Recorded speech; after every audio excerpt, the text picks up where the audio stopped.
क्या आप जानते हैं कि शैतान एक नेकी पर चीख उठता है? नबी करीम सल्लल्लाहु अलैहि वसल्लम ने फरमाया कि जब इंसान कोई गुनाह करता है तो वो फौरन नहीं लिखा जाता, जब तक कि वो दूसरा गुनाह न कर ले।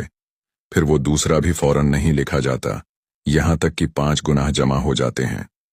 मगर जैसे ही वो एक नेकी कर लेता है तो 10 नेकियों के बजाय 5 लिखी जाती हैं और बाकी 5 गुनाह मिटा दिए जाते हैं। ये देखकर शैतान चीख उठता है और कहता है, मैं इब्न आदम पर कैसे काबू पाऊं? वो तो मेरी सारी मेहनत पर एक नेकी से पानी फेर देता है। यही वजह है कि हमें कभी भी किसी नेकी को मामूली नहीं समझना चाहिए, क्योंकि एक छोटी सी नेकी भी हमारे गुनाहों को मिटा सकती है और शैतान को शिकस्त दे सकती है। तो आज ही कोई नेकी कीजिए और शैतान के वार को नाकाम बनाइए। अगर ये पैगाम आपके दिल को लगा तो दूसरों तक भी पहुंचाइए। ऐसे ही और रोचक तथ्य के बारे में जानने के लिए सब्सक्राइब और हमें फॉलो करें। क्या आप जानते हैं कि शैतान एक नेकी पर चीख उठता है?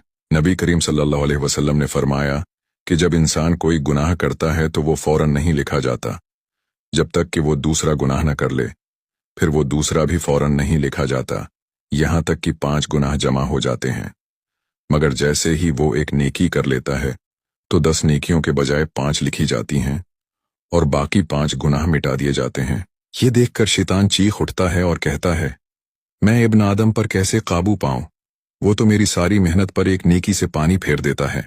यही वजह है कि हमें कभी भी किसी नेकी को मामूली नहीं समझना चाहिए, क्योंकि एक छोटी सी नेकी भी हमारे गुनाहों को मिटा सकती है और शैतान को शिकस्त दे सकती है।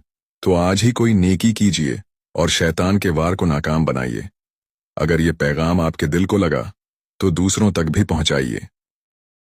ऐसे ही और रोचक तथ्य के बारे में जानने के लिए सब्सक्राइब और हमें फॉलो करें।